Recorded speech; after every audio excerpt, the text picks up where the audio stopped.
नमस्कार। कक्षा 10वीं वाले छात्र अपना सामाजिक विज्ञान सोशल साइंस का त्रैमासिक परीक्षा का पेपर देख लीजिएगा। इस पेपर का समय 3 घंटे होने वाला है। पूर्णांक 75 अंक और आपको इस पेपर का संपूर्ण उत्तर इसी वीडियो में मिलने वाला है। तो सबसे पहले आप सभी को यहाँ पर कुछ निर्देश दिए गए हैं, इनको पढ़ लीजिएगा।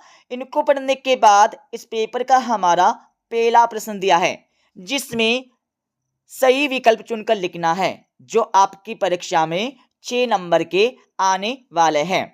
तो आपका पहला दिया, प्रथम अंतर्राष्ट्रीय पृथ्वी सम्मेलन किस वर्ष आयोजित हुआ? तो पहले में आपको लिखना होगा ए वाला 1992 में। दूसरा देख लीजिएगा,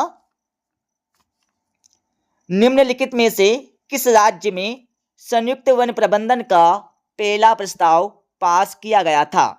तो दूसरे में आपको लिखना होगा सी वाला ओडिशा में।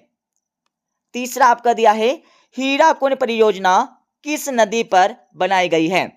तो तीसरे में आपको लिखना होगा सी वाला महानदी। चौथा देख लीजिएगा, बाल्कन क्षेत्र के निवासियों को क्या कहा जाता था? तो चौथे में आपको लिखना होगा बी वाला स्लाव। पांचवा आपका दिया है, आर्थिक महामंदी की शुरुआत कब से हुई? तो पांचवे में आपको लिखना होगा बी वाला 1929 से। छठा देख लीजिएगा, औसत आय को अन्य किस नाम से जाना जाता है? तो छठे में आपको लिखना होगा डी वाला प्रति व्यक्ति आय। अब आप सभी अगला प्रश्न देख लीजिएगा जिसमें रिक्त स्थानों की पूर्ति करके लिखना है जो आपकी परीक्षा में 6 नंबर के आने वाले हैं। तो आपका पहला दिया, छोटा नागपुर क्षेत्र में किस प्रकार की जनजातियां निवास करती है? तो पहले में आपको लिखना होगा मुंडा और संताल। ये आपको पहले का उत्तर लिखना है। दूसरा देख लीजिएगा, विश्व की सर्वाधिक वर्षा कहां पर होती है? तो दूसरे में आपको लिखना होगा मासिन राम। मासिन राम आपको लिखना होगा। और आपका तीसरा देख लीजिएगा, फ्रांसीसी कलाकार फ्रेडरिक सरायू ने कितने चित्रों की श्रृंखला बनाई? तो तीसरे में आपको लिखना होगा दो आपको यहां पर लिखना है तीसरे का आंसर। चौथा देख लीजिएगा, अंतरराष्ट्रीय एजेंसी मुक्त व्यापार की अनुमति देती है और देशों के बीच आपसी व्यापार पर काम करती है, तो क्या कहलाती है ये आपको बताना होगा। तो चौथे में आपको लिखना है विश्व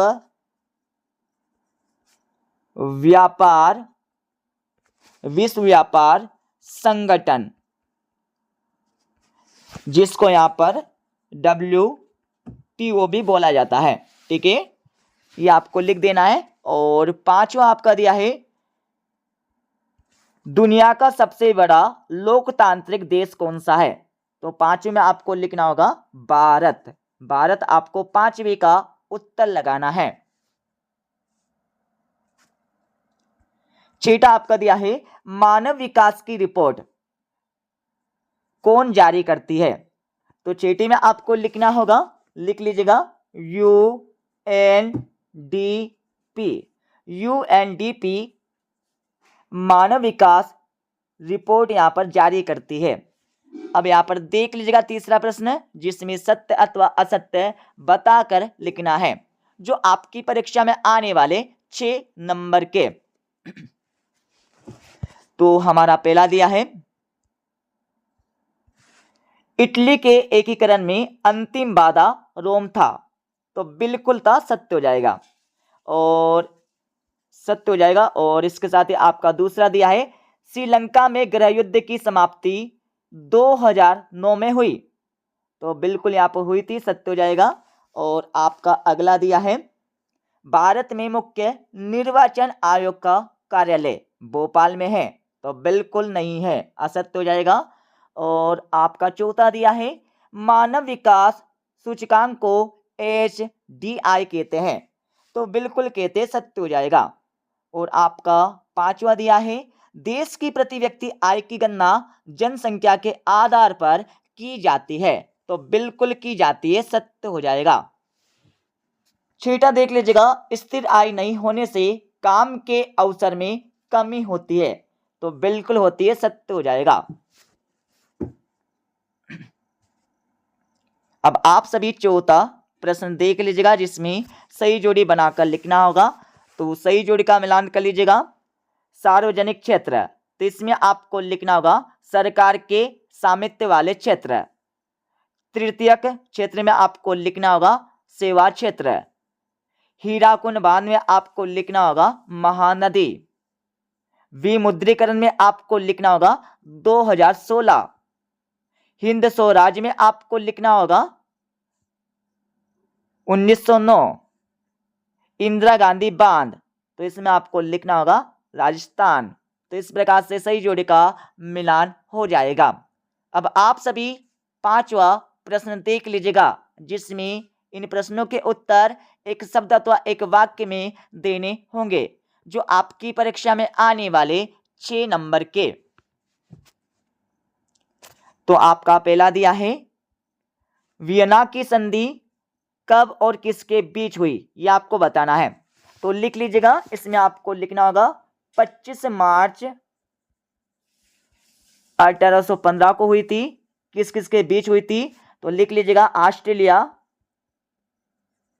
ऑस्ट्रेलिया, ग्रेट ब्रिटेन और प्रशिया एंड रूस आपको लिखना है, लिख लीजिएगा। और आपका दूसरा दिया है, पूर्ण स्वतंत्रता का प्रस्ताव कब पारित हुआ था। तो दूसरे में आपको लिखना होगा 31 दिसंबर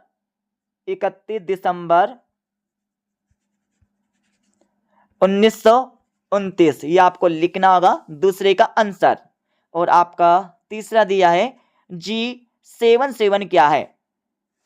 तो G77 क्या है, इसके बारे में आपको बताकर लिखना होगा। तो इसका आंसर आपको बता देंगे इस वीडियो के लास्ट में। और आपका चौथा दिया है, लोकतांत्रिक सरकार किसके प्रति उत्तरदायी होती है। तो चौथे में आप सभी को लिखना होगा जनता के आपको चौथे का उत्तर लिखना है। पांचवा देख लीजिएगा, भारत में कौन से नोट अमान्य घोषित हो गए हैं। तो पांचवे में आपको लिखना होगा 1000 रुपये का और 500 का, ठीक है। और छठा देख लीजिएगा, कृषि क्षेत्र में कौन सी बेरोजगारी पाई जाती है। तो छठी में आप सभी को लिखना होगा प्रचंड बेरोजगारी, ये आपको लिख देना छठे का उत्तर। अब आप सभी 2-2, 3-3 एवं 4-4 नंबर के प्रश्न देख लीजिएगा। उस सभी के उत्तर आपको बता देंगे इस वीडियो के लास्ट में। तो आपका छठा दिया है, लेटेराइट मृदा की कोई 2 विशेषता आपको बताना होगा। अथवा आपका दिया है, समुच्च जुताई किसे कहते हैं, इसके बारे में आपको बताकर लिखना है। सातवां देख लीजिएगा, पारिस्थितिक तंत्र किसे कहते हैं, इसके बारे में आपको लिखना होगा। अथवा आपका दिया है, आरक्षित वनों से क्या तात्पर्य है, इसको समझाकर आपको लिखना है। आठवां आपका दिया है, जल के असमान वितरण के कारण आपको बताकर लिखना होगा। और अथवा आपका दिया है, बांधों के उपयोग आपको बताने हैं। और नौवां देख लीजिएगा, जब फ्रांस चीखता है तो बाकी यूरोप को सर्दी जुकाम हो जाता है, यह कथन किसका है, यह आपको बताकर लिखना है। अथवा आपका दिया है, राष्ट्रवाद की पहली अभिव्यक्ति कब और कहाँ हुई, इसके बारे में आपको लिखना है। 10वां देख लीजिएगा, राष्ट्रवाद क्या है, इसके बारे में आपको लिखना होगा। और अथवा प्रश्न आपका दिया है, 1830 की जुलाई क्रांति का फ्रांस पर क्या प्रभाव पड़ा, इसके बारे में आपको लिखना होगा परीक्षा में। 11वां देख लीजिएगा, दांडी यात्रा का क्या उद्देश्य था, इसके बारे में आपको लिखना है। और अथवा आपका दिया है, जलियांवाला बाग हत्याकांड पर टिप्पणी आपको लिखना है। 12वां देख लीजिएगा, बहुराष्ट्रीय कंपनी किसे कहते हैं, अथवा आपका दिया है उदारीकरण से आप क्या समझते हैं, इसके बारे में आपको लिखना है। 13वां देख लीजिएगा, सत्ता का विकेंद्रीकरण किसे कहते हैं, अथवा आपका दिया है एकात्मक शासन व्यवस्था के दोष आपको बताने हैं। और 14वां आपका दिया है शिशु मृत्यु दर से आप क्या समझते हैं, इसे विकास के लक्ष्य में क्यों रखा जाता है, इसके बारे में आपको बताना होगा। और अथवा आपका दिया है धारणीय विकास से क्या आशय है, इसके बारे में आपको बताकर लिखना है। 15वां देख लीजिएगा, प्राथमिक क्षेत्र से क्या आशय है, अथवा आपका दिया है द्वितीयक क्षेत्र किसे कहते हैं, इनके बारे में आपको बताकर लिखना होगा परीक्षा में।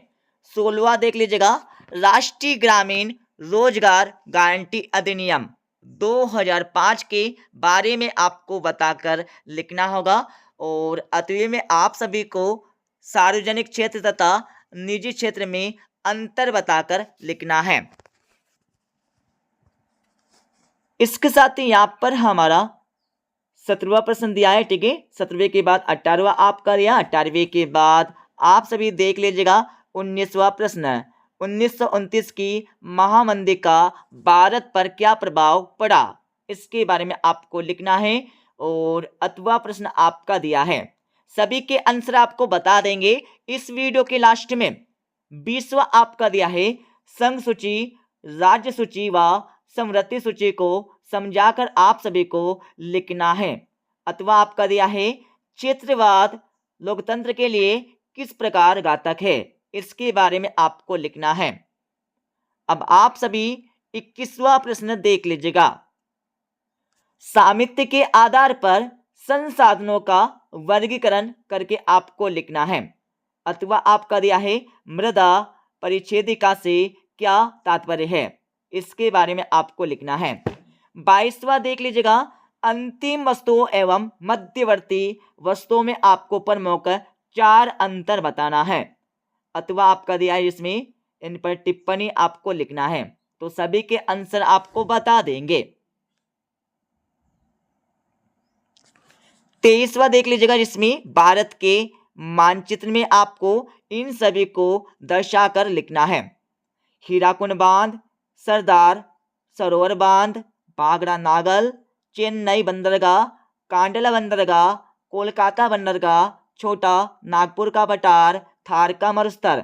आपको 8 में से सिर्फ 4 को भारत के मानचित्र में दर्शाना है।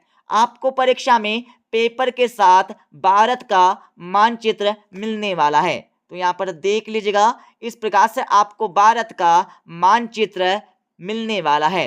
इस मानचित्र में आपको जो प्रश्न दिया गया है उनको दर्शाकर लिखना है। अब मैं इस पेपर का फुल सॉल्यूशन आप सभी को बता देता हूं। अब आप सभी इस पेपर का फुल सॉल्यूशन देख लीजिएगा। जैसे कि हमारा पहला प्रश्न पूछा गया था जिसमें सही विकल्प चुनकर लिखना था, तो इनके आंसर आपको दिए गए हैं। और दूसरे प्रश्न में आप सभी को रिक्त स्थानों की पूर्ति करने के लिए बोला गया था, तो इनके आंसर आपको दिए गए हैं।